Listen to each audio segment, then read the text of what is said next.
రాబోయే 8 ఆగస్టు 2025 శుక్రవారము నాడు వచ్చేటటువంటి వరమహాలక్ష్మి అమ్మవారి వ్రతము గురించి ప్రతిదీ కూడా క్లియర్గా ధర్మ సందేహాలన్నీ కూడా ఈ వీడియోలో ఉన్నాయి.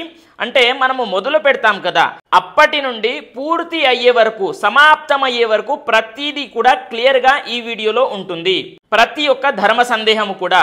అయితే ఈ వీడియో చూడడం ద్వారా ఏంటి అని అంటే మీకు ధర్మ సందేహాలు రావు అని నేను ప్రయత్నిస్తాను. ప్రతిదీ కూడా చెప్పడానికే ప్రయత్నిస్తాను. చూడండి, మీరు బ్రహ్మ ముహూర్తంలో లేవాలి. మనము స్టార్ట్ చేస్తాం కదా, ఆ రోజున బ్రహ్మ ముహూర్తము అని అంటే 5:30 పొద్దున్నే 5:30 కంటే కూడా ముందే లేచి తల స్నానము చేసుకోవాలమ్మా. తల స్నానము చేసుకున్న తర్వాత ఏం చేస్తారు? సూర్య నమస్కారం చేసుకోవాలి. అమ్మా, నేను ఈ రోజున నీ వ్రతాన్ని నేను ఈరోజు ఆచరించాలనుకుంటున్నాను, కాబట్టి నీ ఆశీర్వాదం నా పైన ఉండాలి అని చెప్పేసి మనము మనసులో అనుకోవాలి. ఓకేనా? ఇక్కడికి క్లియర్. తర్వాత ఏం చేస్తారు అని అంటే టైమింగ్స్ ఎప్పుడు అని చెప్పేసి అడుగుతూ ఉంటారు. అమ్మ, టైమింగ్స్ మీరు బ్రహ్మ ముహూర్తంలో చేసుకుంటే మహాద్భుతం, చాలా బ్రహ్మాండం అని చెప్పాలి.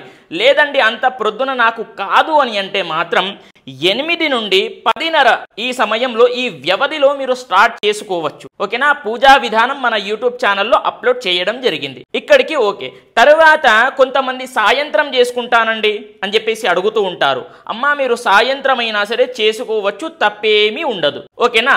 ఇక్కడికి ఇది టైమింగ్స్ అనేది తెలుసుకున్నారు. తర్వాత ఏం చేస్తారు? ఇంటిని శుద్ధి చేసుకోవాలమ్మా. మనము తలస్నానం చేసుకోగానే ఇల్లును శుద్ధి చేసుకోవాలి. పసుపు నీళ్లు, దాంట్లో గోపంచకం కలుపుకొని ఇల్లంతా కూడా శుద్ధి చేసేయండి. ఇక్కడికి ఇది శుద్ధి అయితే చేసుకుంటారు. ఇప్పుడు ఏంటి అని అంటే కొత్తగా వ్రతం, అంటే కొత్తగా ఎవరైతే వ్రతం చేసుకుంటారు కదా, వాళ్ళు కలశం పెట్టొచ్చా అని చెప్పేసి అడుగుతూ ఉంటారు.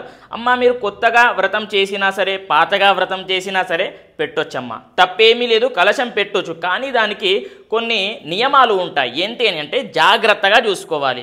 జాగ్రత్తగా చూసుకొని దీపం ఏర్పాటు చేసుకుంటాం కదా, అది అఖండ దీపం అలాగే ఉండాలి, ప్రొద్దున వరకు ఉండాలి. తదుపరి అంటే శుక్రవారం నాడు మనము కదపలం, అలాగే ఉద్వాసన చేయలేం కదా. పొద్దున లేసి అంటే ఆ రోజున శుక్రవారం ఉంటుంది, మరుసటి రోజు శనివారం పొద్దున లేసి మనం ఒక కొబ్బరికాయ కొట్టి హారతి ఇచ్చిన తర్వాత అమ్మవారిని కదిలిస్తాం. అప్పటి వరకు జాగ్రత్తగా చూసుకోవాలి. ఓకేనా? కలశం పెట్టుకోవచ్చు. ఇది మీకు క్లియర్ అయింది. ఇంకా డౌట్స్ ఉంటే కామెంట్స్ లో రాయండి, అది కూడా క్లియర్ చేద్దాం. తర్వాత ఈ వ్రతము మనము ఎందుకు చేసుకుంటామమ్మా? దీర్ఘకాలికంగా సుమంగళిగా ఉండడానికి చేసుకుంటాం ఈ వ్రతం. అదేవిధంగా లక్ష్మీ అమ్మవారు మనకి ధన సంపదే కాదమ్మా, ఎలాగో లక్ష్మీ కటాక్షం మనకి లభిస్తుంది ఈ వ్రతం ద్వారా. కానీ ధన సంపద, ధాన్య సంపద, పశు సంపద, జ్ఞాన సంపద ఇలాంటివి ఎన్నో ఇస్తుంది లక్ష్మీ అమ్మవారు. గుర్తుపెట్టుకోండి, ఇవన్నీ కూడా మనకి లభిస్తాయి ఈ వ్రతం చేయడం ద్వారా. అదేవిధంగా చాలా మంది ఏమడుగుతున్నారు అని అంటే పీఠము ఎక్కడ పెట్టాలి అంటే, అమ్మవారి యొక్క వ్రతం మనము పీఠము ఏర్పాటు చేసుకుంటాం, కానీ ఎక్కడ పెట్టాలి అంటే చూడండి, అమ్మవారిని మీరు తూర్పు లేదా పడమర రెండు దిక్కులే పెట్టాలి. దక్షిణ ఉత్తరానికి మీరు పెట్టకూడదు, ఓన్లీ తూర్పు లేదా పడమర. గుర్తుపెట్టుకోండి, ఇదైతే క్లియర్. తర్వాత పీఠము పెట్టాక మరి ఆ పీఠము పైన కొత్త వస్త్రం అయితే పరిచాలమ్మ. ఏదైనా సరే కొత్త వస్త్రం పరిచి దానిపైన బియ్యము పోయాలి. ఓకేనా? బియ్యం ఎన్ని పోయాలి? 2 గ్లాసులు లేదా 5 గ్లాసులు, మీ శక్తిని బట్టి పోసుకోవచ్చు. తర్వాత ఏం చేస్తారు అని అంటే కలశం ఎలా పెట్టాలి, కలశంకి రెడీ ఎలా చేసుకోవాలి అని చెప్పేసి అడుగుతుంటారు. అమ్మా, ఏం లేదమ్మా, జస్ట్ సింపుల్ ఒక కలశం ఉంటుంది. మీకు కలశం ఎలాగో తెలిసే ఉంటుంది. మామూలుగా కలశం మీకు తెలిసే కదా. ఆ కలశంలో ఒక కొబ్బరికాయ పెట్టుకోండి. కొబ్బరికాయ పెట్టేసి దాంట్లో బియ్యము లేదా నీళ్లు ఏదైనా సరే మీరు పోసుకోవచ్చు. దాంట్లో కొబ్బరికాయ పెట్టి దానిపైన ఒక వస్త్రం అంటే రెడ్ కలర్ జాకెట్ పీస్ మీరు కట్టేసేయండి ఇలా. ఓకేనా? జస్ట్ సింపుల్ అమ్మా. కలశం పెట్టామా లేదా అనేది ముఖ్యం. ఆహ్వానం అవుతుంది అమ్మవారు. గుర్తుపెట్టుకోండి, నిశ్చలమైన భక్తి ఉంటే చాలమ్మా, మీకు చాలా అద్భుతమైనటువంటి ఫలితాలు లభిస్తాయి. అదేవిధంగా ఇక్కడ మనము క్లియర్ అయ్యాం కదా. తర్వాత ఏం చేస్తారు అని అంటే అమ్మవారి ఫోటో పెట్టుకోవాలమ్మా. అమ్మవారి పీఠం ఏదైతే ఉంటుంది కదా, లక్ష్మీ అమ్మవారి యొక్క ఫోటో పెట్టుకోవాలి. ఓకేనా? ఫోటో దానిపైన బొట్లు పెట్టండి, అలంకరణ చేసేయండి. మీ శక్తిని బట్టి అలంకరణ చేయండి. ఓకేనా?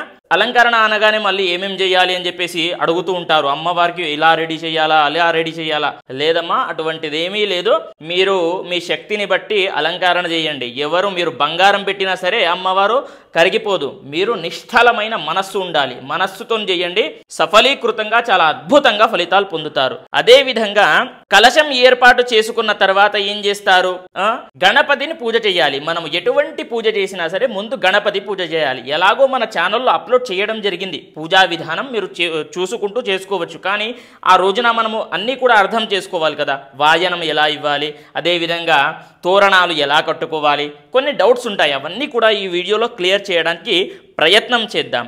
అదేవిధంగా ఇప్పుడు అమ్మవారి ఫోటో ముంగల మీరు కాయిన్స్ పెట్టుకోవాలమ్మా. కాయిన్స్ లేదా డబ్బులు, నోట్లు ఉంటాయి కదా, మీరు పెట్టుకోవచ్చు. కాయిన్స్ అమ్మవారికి ధనం అక్కడ పెట్టాలి అమ్మవారి దగ్గర. అదే విధంగా ఇక్కడైతే మనం క్లియర్ అయ్యాం. తరువాత పసుపు గణపతిని ఏర్పాటు చేసుకోండి. పసుపు గణపతి అంటే మీరు డైరెక్ట్ గా చిన్నగా ముద్ద చేసి ఆ తమలపాకుల పైన పెట్టి ఆ గణపతిని ఒక చిన్న ప్లేట్ లో బియ్యము పోసుకొని దానిపైన పెట్టుకోండి గణపతి పూజకి. ఓకేనా? వ్రత విధానం ఇలా ఉంటుంది. తర్వాత విధానం ఎలాగో నేను చెప్తాను. ప్రతిదీ కూడా మంత్రాలతో సహా మీకు బ్రాహ్మణుడు దొరకకపోతే. అదే విధంగా పూజకి కావాల్సినటువంటి సామాగ్రి ఏంటి అని అంటే సింపుల్ గా అమ్మ. పూజ అంతగా ఏమి మనకు బయట ఈజీగా దొరికేటటువంటి వస్తువులతోనే మనం పూజ చేయవచ్చు. పసుపు, కుంకుమ, అక్షంతలు, గంధము, అదేవిధంగా అగరబత్తులు, విడి పువ్వులు, కొబ్బరికాయ, కర్పూరము, 2 తాంబూలం ఇవ్వడానికి తమలపాకులు, వక్కలు, అరటి పండ్లు, ఇవే సింపుల్ గా చేసుకోవచ్చు పూజ.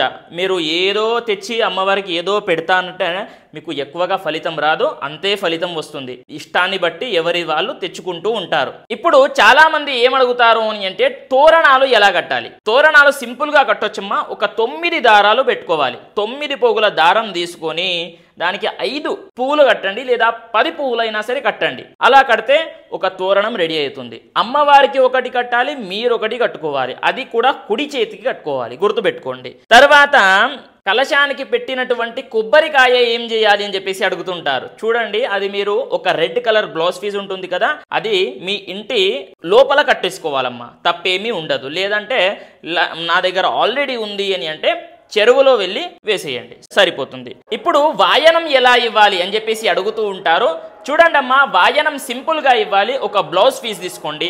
సింపుల్ గా 2 తమలపాకులు, 2 వక్కలు, 2 అరటి పండ్లు, నానబెట్టినటువంటి శనగలు, ఇవన్నీ కూడా తీసుకుంటే గనక 2 గాజులు, ఒక 5 గాజులు పెట్టుకోండి. పసుపు కొమ్ము, ఇవన్నీ పెట్టుకుంటే వాయనం రెడీ అవుతుంది. చూడండి, ఒక ముత్తైదులకు కూడా ఇవ్వవచ్చు. ఒక 5 ముత్తైదులకైనా సరే ఇవ్వడానికి ప్రయత్నం చేయండి. అమ్మవారికి ముందే పూజలోనే మనము ఇస్తాము. తరువాత ఇంటికి వచ్చినటువంటి ముత్తైదులకు కానీ మీరు ఇవ్వవచ్చు. ఓకేనా?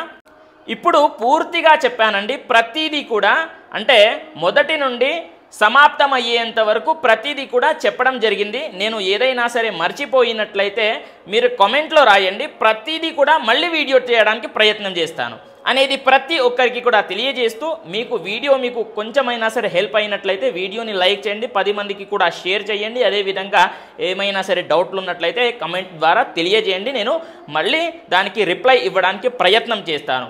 ఓకేనా? స్వస్తి, సర్వే జనాః సుఖినో భవంతు.